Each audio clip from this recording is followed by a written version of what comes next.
मेरे प्यारे भैया बहन, नमस्कार। आज मैं वाच्य के विषय में बताने जा रहा हूँ। वाच्य किसे कहते हैं?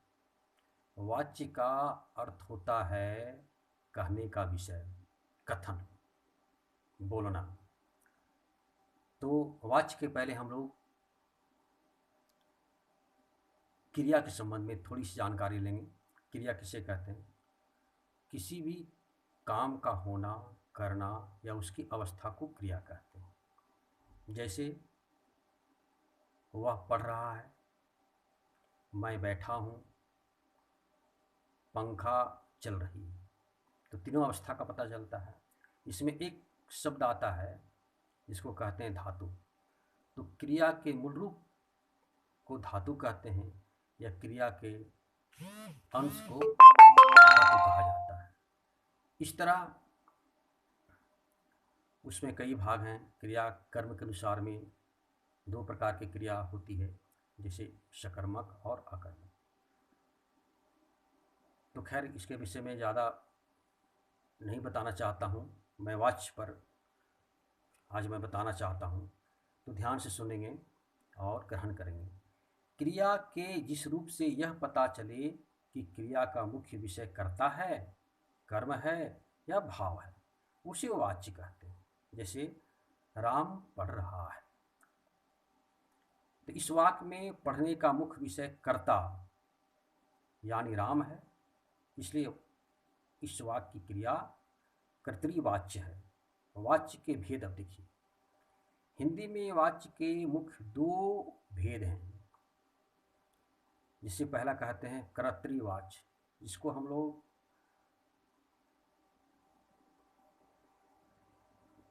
दूसरा में कहते हैं अकर्तृवाच्य। तो कर्तृवाच्य क्या है? जिन क्रियाओं का मुख्य विषय कर्ता होता है उन्हें कर्तृवाच्य कहते हैं। इसमें क्रिया का सीधा संबंध कर्ता से होता है, अर्थात कर्ता के लिंग, वचन आदि के अनुसार क्रिया का रूप होता है। जैसे देखिए, मोहन चित्र बना रहा है, मोहन पुस्तक पढ़ रहा है, सीता पुस्तक पढ़ रही है। तो इन वाक्यों में आप देखेंगे कि मुख्य विषय कर्ता है। कर्तृवाच्य को आप कर्ता वाच्य भी कर सकते हैं। जो ये सभी पुल्लिंग हैं, अतः इनकी क्रियाएं पुल्लिंग हैं। तीसरे वाक्य में कर्ता के बदलने पर अर्थात स्त्रीलिंग होने पर क्रिया की स्त्रीलिंग में बदल गई है, अतः कर्तृवाच्य में कर्ता का क्रिया से सीधा संबंध होता है।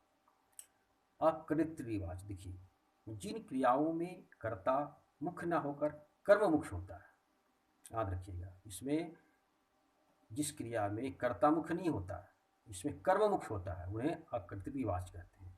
अकर्तृवाच्य के दो भेद होते हैं, जैसे कर्मवाच्य और भाववाच्य।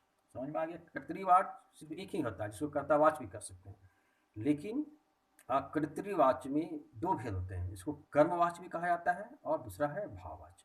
अब कर्मवाच्य किसे कहते हैं? अब इसको ध्यान से सुनेंगे। जिन वाक्यों की क्रियाओं का रूप कर्म के अनुसार बदलता है, इसमें देखिए कर्म के अनुसार बदलता है, उन्हें कर्मवाच्य कहते हैं। कर्मवाच्य में कर्ता के साथ कारक चिन्ह से या के द्वारा जोड़ा जाता है। ये विशेष रूप याद रखिएगा।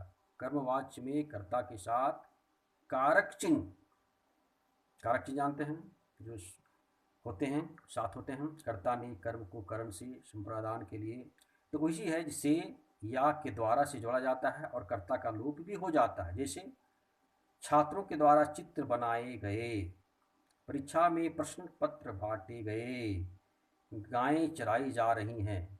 तो अब देखिए, इन वाक्यों में चित्र, प्रश्न पत्र और गायें कर्म है और इनका क्रिया से सीधा संबंध है, अतः इन तीनों वाक्यों की क्रियाएं कर्मवाच्य की है।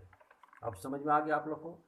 कर्ता, कर्म और भाव, इस विषय में हम जानने की कोशिश करेंगे। अब कर्ता किसको कहते हैं? तो सिंपल भाषा में जानिए कि काम को करने वाले को कर्ता कहते हैं। क्रिया को जो करता है अर्थात जो काम करता है उसको कर्ता कहते हैं। और कर्म किसको कहते हैं? क्रिया का प्रभाव जिस पर पड़े उसको कर्म कहते हैं।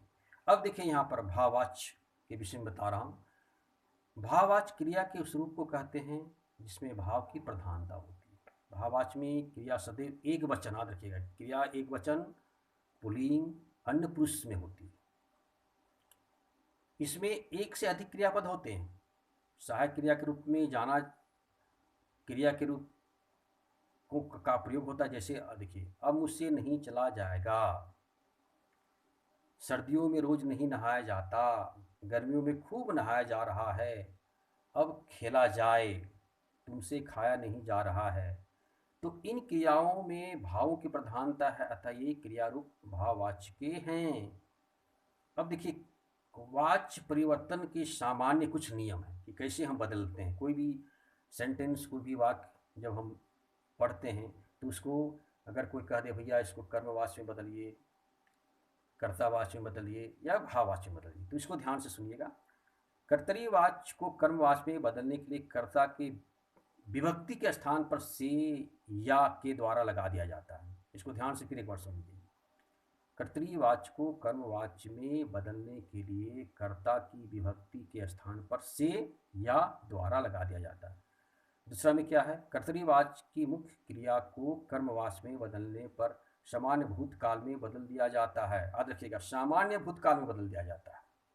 मैं काल के विषय में कभी पर चर्चा करूंगा बाद में।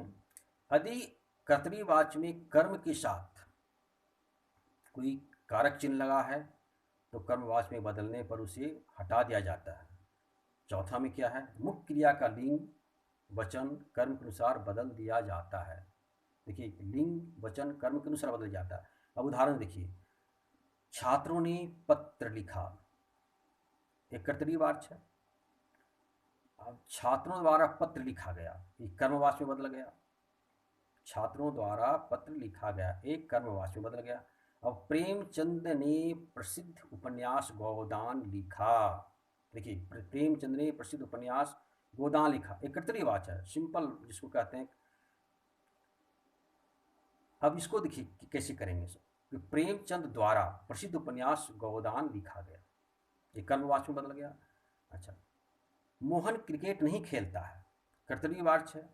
लेकिन अब देखिए, मोहन से क्रिकेट नहीं खेला जाता है, मोहन से क्रिकेट नहीं खेला जाता है, ये कर्मवाच्य में बदल गया। यह कविता किसने लिखी है, कर्तरीवाच्य है। यह कविता किसके द्वारा लिखी गई है, कर्मवाच्य है। पिताजी ने चित्र बनाया, कर्तरीवाच्य है। पिताजी द्वारा चित्र बनाया गया, कर्मवाच्य है। देखिए, कर्मवाच्य में द्वारा और कारक की चिन्ह का प्रयोग अधिकतर होता है। अब कर्तरीवाच्य से भाववाच्य में परिवर्तन के कुछ नियम हैं। अब देखिए, कर्तरीवाच्य को भाववाच्य में हम कैसे बदलेंगे, इसको ध्यान से सुनिएगा। कर्तरीवाच्य से कर्मवाच्य में बदलने के लिए कर्ता के आगे से या के द्वारा लगा दिया जाता है। ठीक है, कर्ता के आगे से या के द्वारा लगा दिया जाता है, याद रखिएगा।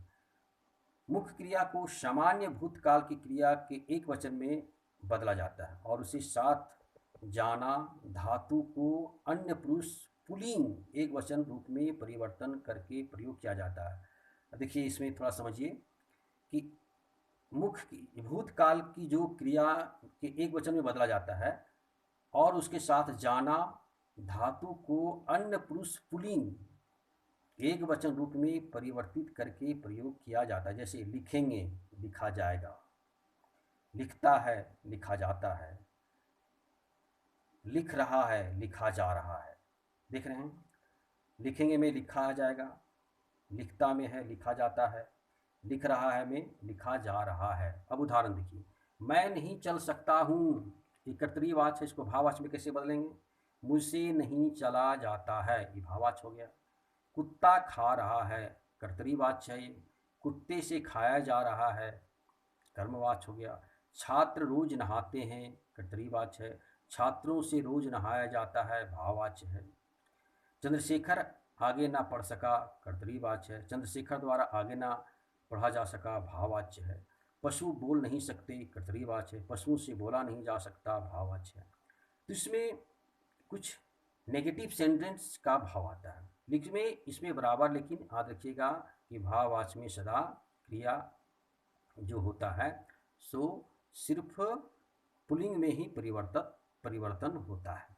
अभाववाची या कर्मवाची से कर्तरीवाची में परिवर्तन कैसे किया जाता है? देखिए, मेरे द्वारा कार्य किया गया, मैंने, एक कर्मवाच है, मेरे द्वारा कार्य किया गया तो एक कर्मवाच है, लेकिन मैंने कार्य किया ये कर्तरीवाच है।